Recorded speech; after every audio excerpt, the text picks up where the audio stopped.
This is Charter Local Edition. My name is Brad Pomerance. We are in Washington, D.C., and we are joined by a member of Congress representing the state of California. His name is Adam Schiff. He is the ranking member on the House Intelligence Committee, and as a result, intricately involved in the reform of the Patriot Act. What can you tell us about it as it relates to the collection of telephone records?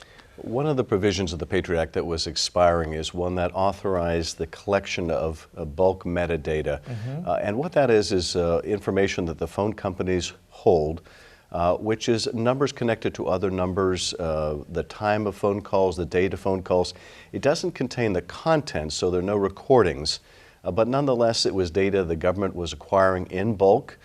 Many people were concerned by the privacy implications of that, and this bill did an end to bulk collection and rather move to a model where the telephone companies hold on to their own records. And when there's a need to get information, for example, we get a cell phone from a terrorist, we want to know who have they been in contact with in the United States. We can then, with lawful process, go to the phone companies. They can then test their bulk metadata.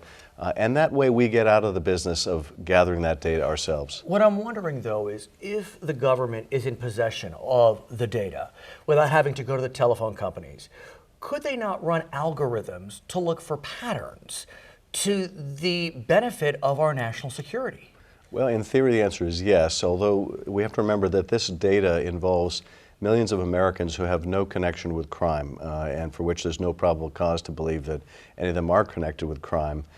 And generally, that's not something that we want to see happen in terms of our privacy, and that is have the government essentially go on a fishing expedition looking for evidence of criminality. But if there's no recording of conversations, is privacy implicated? It's just telephone numbers. You know, it's still implicated because I think people have an expectation that if their phone calls, even though the contents, what they actually say on the phone is not recorded, but the fact that they're calling someone else, that their number is reaching out to other numbers, I think people still have an expectation that that will be private unless the government has reason to believe that they're involved in some kind of criminal activity. So the government will have to go to a court and show probable cause if they want to access telephone records. Which court? Well, it'll go to the FISA Court, the Foreign Intelligence Surveillance Court, so it's not a regular criminal court.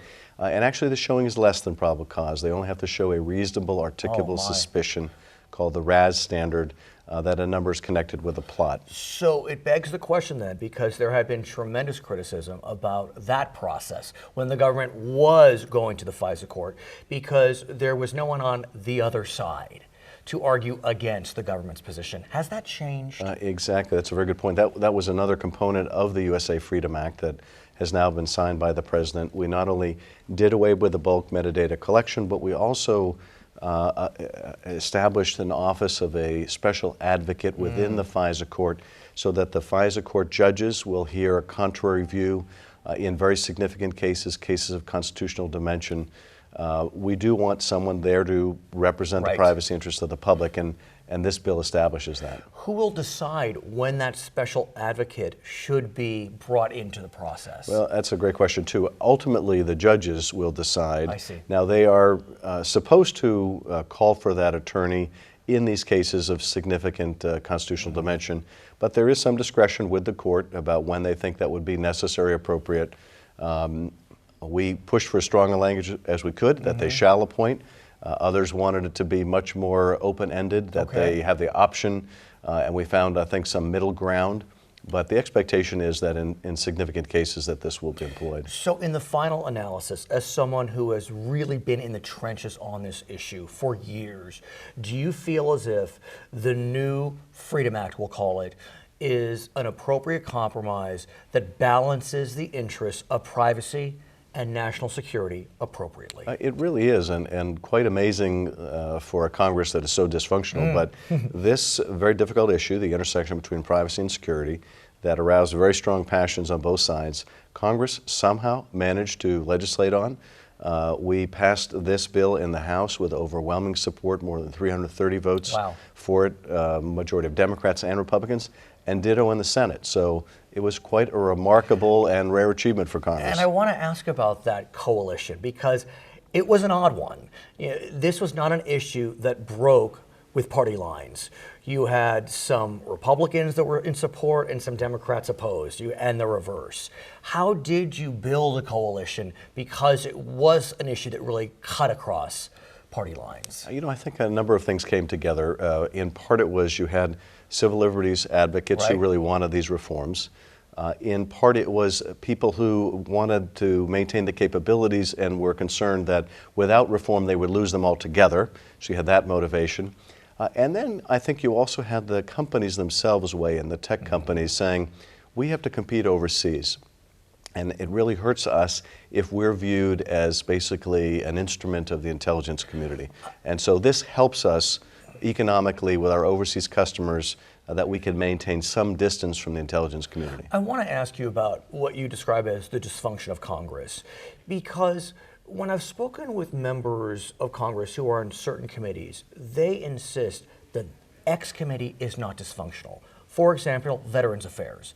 I've heard from Democrats and Republicans, we are incredibly bipartisan, and I believe them. Is it the same on intelligence? It is the same. I would presume. Yeah. Explain why and how. And actually, it hasn't always been that way. But really? I have a very good relationship with the chair. Who's the chair now? Devin Nunes. And, so from we have California. 2 Californians. Right. And he's a new chair. I believe the predecessor, was he from Michigan? Yes. Who stepped down? Exactly. Right. And the prior chair and prior ranking member had a good relationship too. Okay. But in the past, it has been a contentious committee as well. But happily, now we have a very good working relationship.